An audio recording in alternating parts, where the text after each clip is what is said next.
Back to our channel SSC study 1 में, जिसमें हम स्टैटिक जीके की 15वीं क्लास को कवर करेंगे और इसमें हम मानव अधिकार पढ़ेंगे। बट इससे पहले हम 14 क्लास का अपना कुछ पॉइंट रह गए थे तो वो देख लेते हैं। भारत रत्न पढ़ रहे थे हम 14 क्लास में, तो वही है। यहाँ पर देखिए, जो पामुलपथी वेंकट नरसिंहा राव गुरु, यह दक्षिण भारत के प्रधानमंत्री थे, पहले प्रधानमंत्री थे। और 4 बार सीसीएस यानी चौधरी चरण सिंह को मिल गया है भारत रत्न। और 5वीं बार किसको मिला था? 5 बार मोनकम्बु सभासीन स्वामीनाथन को दिया गया था। यह भारत में हरित क्रांति लाए। कौन? यह स्वामीनाथन भारत में हरित क्रांति लाए थे। ठीक है। टोटल प्रधानमंत्री 8 को मिल चुका है। अंतिम प्रधानमंत्री गुलजारी लाल नंद को मिला है, ये 90 थे जिनको जिनको भारत रत्न दिया गया, तो यह अंतिम प्राइम मिनिस्टर थे।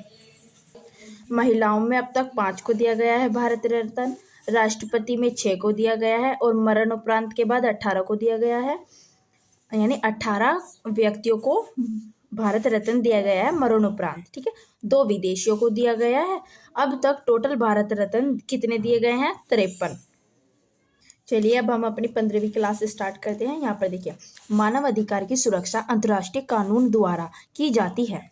ऐतिहासिक दस्तावेजों में, यानी जो हमारे ऐतिहासिक दस्तावेज है उनके अनुसार मौलिक अधिकारों को स्थापित किया गया, यानी जो हमारे मौलिक अधिकार हैं और जो हमारे ये मानव अधिकार हैं, ये हमें ऐतिहासिक दस्तावेज में मिलते हैं। इनको ऐतिहासिक दस्तावेज में स्थापित करके रखा हुआ है। अब यहाँ पर देखिए, इनकी जो मानव अधिकार है इसकी घोषणा की गई थी, तो कौन सी घोषणा की गई थी? सार्वभौमिक घोषणा की गई थी। यह कब की गई थी? तो 10 दिसंबर 1948 में पेरिस में की गई थी। संयुक्त राष्ट्र महासभा द्वारा की गई थी। और जब महासभा का तीसरा सत्र चल रहा था, यानी तीसरे सत्र के दौरान की गई थी। यहाँ पर देखिए, 10 दिसंबर को मानवाधिकार दिवस इसलिए मनाया जाता है क्योंकि इसकी घोषणा जब की गई थी, आपको पता है। यहाँ पर देखिए, इसको मनाया कब गया? तो 1950 में, यानी इसकी स्थापना तो 10 दिसंबर 1948 में हो गई थी। बट जो हमारा मानवाधिकार दिवस है, हमने उसको पहली बार कब मनाया था? 1950 में मनाया था। 10 दिसंबर 1950 को मनाया था। तो यहाँ पर देखिए, जब इसकी घोषणा को अपनाया गया तब संयुक्त राष्ट्र के 48 सदस्य देशों ने समर्थन किया था। उसमें से इन 48 के अलावा 8 देश अनुपस्थित थे, यानी उसमें नहीं थे, और 2 देशों ने मतदान नहीं किया था, वरना टोटल 58 देश शामिल थे। अब हम यहाँ देखेंगे संयुक्त राष्ट्र मानवाधिकार परिषद। इसका हेडक्वार्टर कहाँ है? तो जिनेवा स्विट्जरलैंड में है। Geneva Switzerland. इसको इंग्लिश में बोलते हैं United nation human right counselling. अब यहाँ पर देखिए, जो हमारा संयुक्त राष्ट्र मानवाधिकार उच्च आयुक्त कार्यालय है, उसका हेडक्वार्टर भी कहाँ पर है? जिनेवा स्विट्जरलैंड में। ठीक है। अब यहाँ पर देखिए, इसकी स्थापना 15 मार्च 2006 में की जाती है। पहले 1956 से इसका जो नाम था वह मानवाधिकार आयोग था, बट इसके मानवाधिकार आयोग के 60 साल बाद इसका नाम चेंज किया गया। तो क्या किया गया इसका नाम? ये संयुक्त राष्ट्र मानवाधिकार परिषद। ठीक है। अब यहाँ पर देखिए, इसका उद्देश्य क्या रहता था? तो यह मानवाधिकार के उल्लंघन से निपटना होता था, यानी जो मानवाधिकार को उल्लंघन करेगा और तो उससे निपटती थी। यहाँ पर देखिए, सदस्य कितने थे? तो 47 देश इसमें शामिल थे और इनका कार्यकाल 3 ईयर्स का होता था। अब यहाँ पर देखिए, भारत का राष्ट्रीय मानवाधिकार आयोग, नेशनल ह्यूमन राइट्स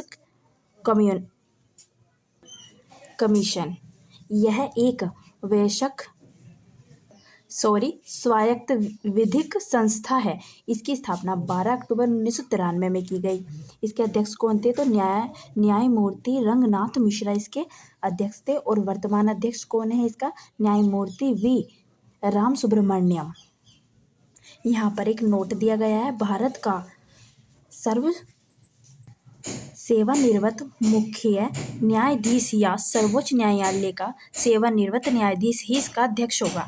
यानी जो सेवानिवृत्त है, इसका अर्थ होता है कि जो हमारे न्यायालय है और सर्वोच्च न्यायालय है, इनके जो जज होते हैं तो वे रिटायर होकर ही इस पद को, इसके अध्यक्ष बन सकते हैं, है ना। इस मतलब जो न्यायाधीश हैं किसके, मुख्यालय के, जो हमारे सर्वोच्च मुख्यालय के न्यायाधीश हैं और न्यायालय के न्यायाधीश है, वो भी रिटायर, वही इसके अध्यक्ष हो सकते हैं, वरना और कोई नहीं हो सकता।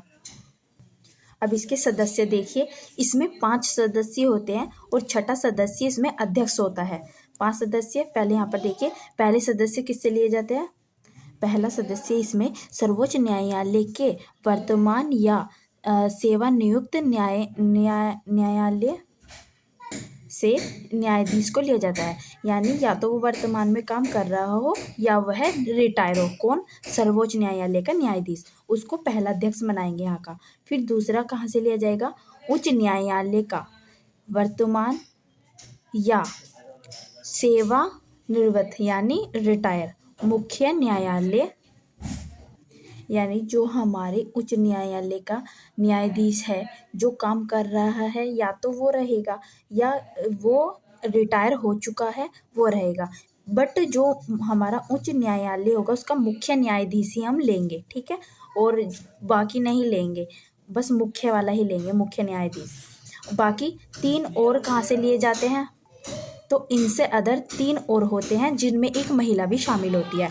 टोटल 6 सदस्य होते हैं, अध्यक्ष सहित 6 और अध्यक्ष को हटाकर 5। अब यहाँ पर देखिए इसके पदेन सदस्य कितने होते हैं, 7। पहला कौन होता है, राष्ट्रीय अल्पसंख्यक आयोग के अध्यक्ष होते हैं। दूसरा कौन सा होगा, तो राष्ट्रीय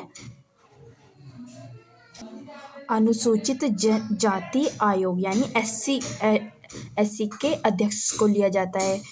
तीसरा अध्यक्ष कौन लिया जाएगा, राष्ट्रीय अनुसूचित जाति जनजाति से यानी एसटी से लिया जाता है अध्यक्ष। और 4th अध्यक्ष लेंगे हम राष्ट्रीय महिला आयोग के अध्यक्ष को लेंगे। 5वां कौन सा अध्यक्ष रहेगा इसमें, राष्ट्रीय पिछड़ा वर्ग आयोग के अध्यक्ष। 6ठा कौन सा रहेगा, राष्ट्रीय बाल अधिकार संरक्षण आयोग के अध्यक्ष। और 7वां अध्यक्ष कौन सा रहेगा, विकलांग व्यक्तियों के लिए मुख्य आयुक्त के अध्यक्ष को हम इसमें शामिल करेंगे, जो हमारे 7 पदेन अध्यक्ष होंगे। ये सभी संस्था और आयोग है जिनके हम अध्यक्ष को लेते हैं और वे हमारे इस परिषद के पदेन सभापति बनते हैं या पदेन सदस्य बनते हैं, ठीक है। अब इन सदस्यों की नियुक्ति कौन करता है, आइए देखते हैं। ये देखिए इनकी नियुक्ति, जो हमारा 1 सदस्य और 5 अन्य सदस्य होते हैं, जो मैंने अभी आपको ऊपर बताए हैं कि 5 अलग सदस्य होते हैं, 1 अध्यक्ष होते हैं, टोटल 6 सदस्य होते हैं। तो इनकी नियुक्ति कौन करता है, यहाँ पर देखिए प्रधानमंत्री, जो मतलब पहले नंबर पर रहेगा प्रधानमंत्री। जो भी कोई नियुक्त होगा, यानी जो भी कोई अर्जेंटली वर्क से जा रहा होगा और उसका पद आज खाली है, तो उस पर अध्यक्षता कौन करेगा, तो वो कौन करेगा, उस पर नियुक्ति प्रधानमंत्री करेगा। दूसरे नंबर पे केंद्रीय गृह मंत्री, जिसमें अमित शाह जैसे हमारे वर्तमान में। तीसरा लोकसभा अध्यक्ष और चौथा राज्यसभा के उपसभापति, लोकसभा के विपक्ष के नेता और छठे में देखिए राज्यसभा के विपक्ष के नेता। अब इस पूरी समिति, जो हमारी ये नियुक्त समिति है, जो हमारी नियुक्ति करती है इन वाले अध्यक्षताओं की, तो इस समिति का हेड कौन होता है, तो वह होता है प्रधानमंत्री। समिति के अध्यक्ष होते हैं, यानी जो हम जैसे फर्स्ट नंबर पर प्रधानमंत्री अध्यक्षता करता है, नियुक्ति करता है, सेकंड पे ये प्रधानमंत्री नहीं है तो ये करेगा, ये नहीं है तो ये करेगा, ये वाला नहीं है तो ये करेगा, और ये नहीं है तो ये करेगा, ये नहीं है तो ये करेगा।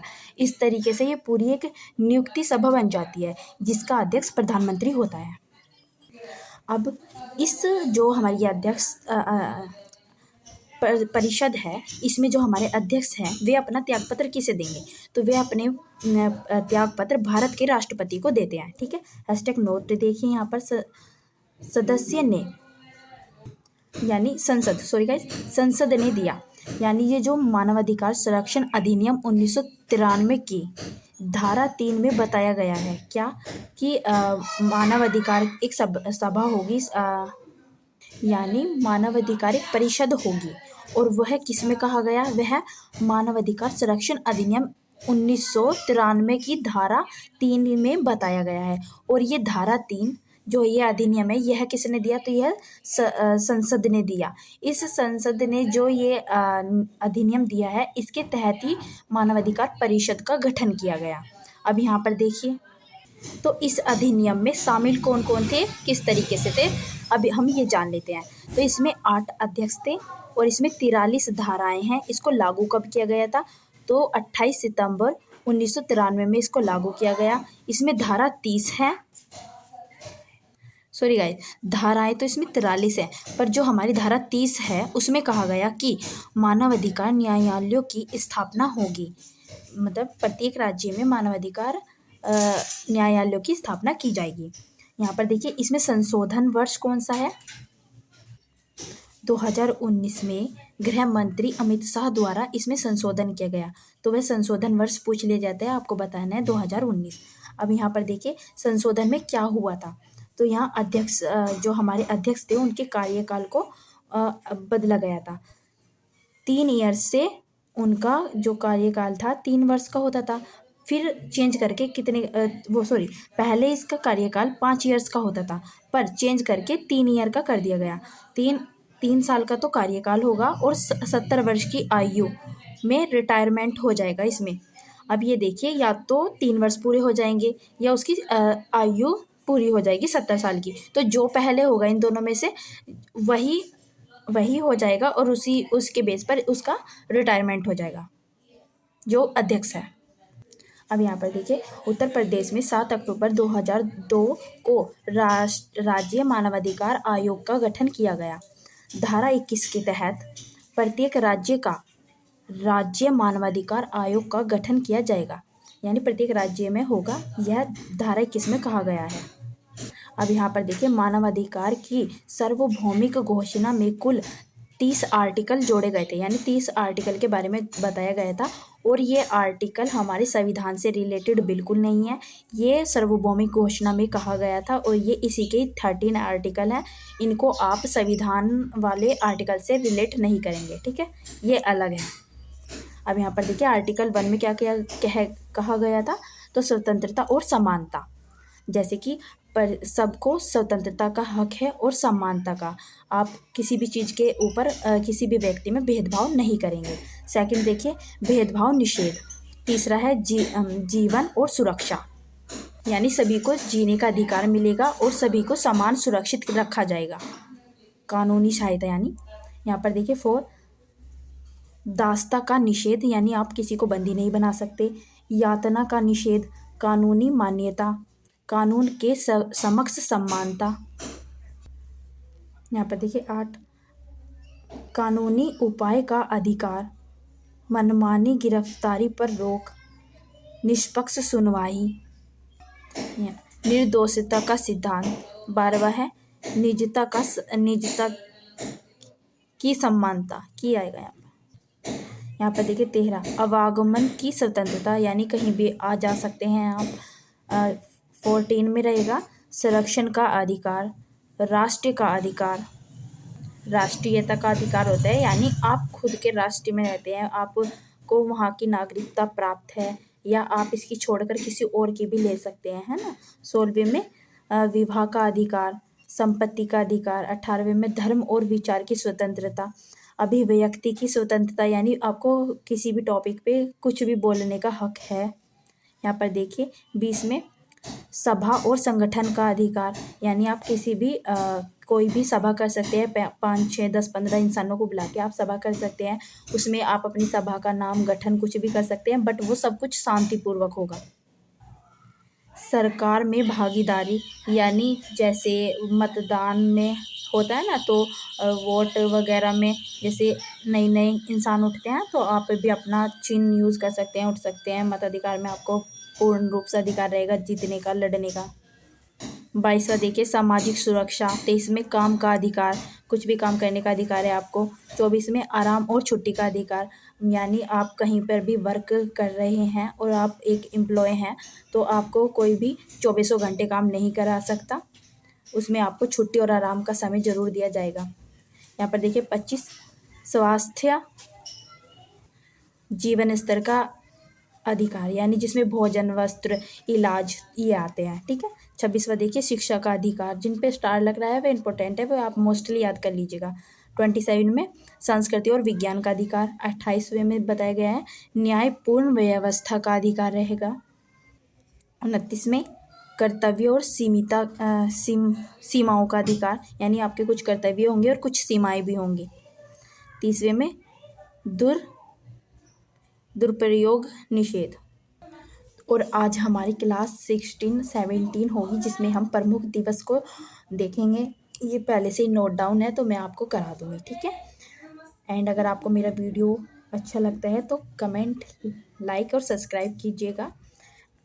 और अभी